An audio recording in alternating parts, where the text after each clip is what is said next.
दे के आशीर्वाद को बढ़े आगे तत्काल।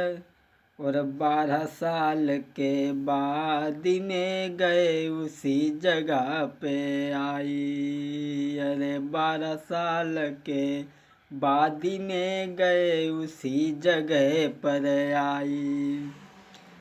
आशीर्वाद देकर के जो चले गए थे और 12 साल के बाद में उस स्त्री के दरवाजे पे आए। दरवाज़ा खटखटाया और ये कहा, माताम भिक्षाम देहि। जब वो स्त्री निकल करके आई तो मच्छिंद्र नाथ जी ने कहा कि अब तो वो बालक 12 साल का हो गया होगा, अब वो मुझे बालक दिखाओ। लेकिन वो स्त्री बाबा गोरख नाथ के गुरु मच्छिंद्र नाथ के शक्तियों से अनजान थी, उसे नहीं मालूम था। कहा कि मैंने वो भभूत खाने के बजाय गोबर में फेंक दी।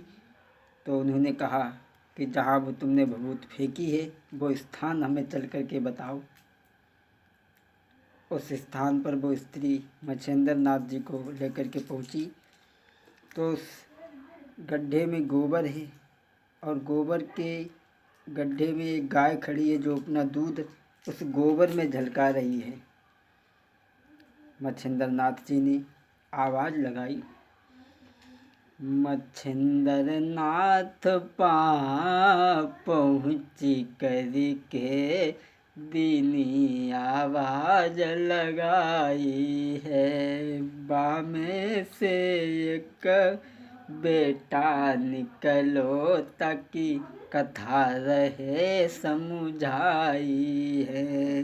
बस गोरखनाथ का जन्म गोबर से हुआ मेरे भाई। जो कथा सुनी है लोगों से बई सभा बीच दर्शाते हैं।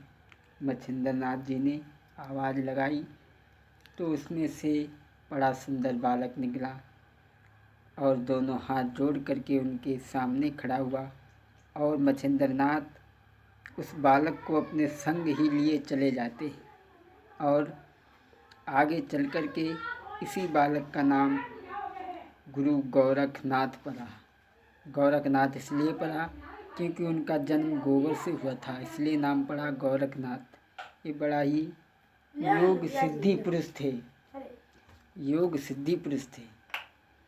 और दोस्तों क्षमा करें, यहाँ तक जो कहानी हमने आपको सुनाई है अगर इसमें कोई गलती हो तो क्षमा करें।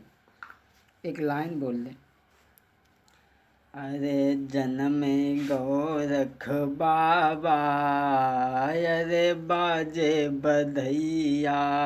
जन्म गोरख बाबा अरे बाजे बधैया। नर नारी अति मगन भये हैं, जन्मे बाबा है आज बाजे बधैया।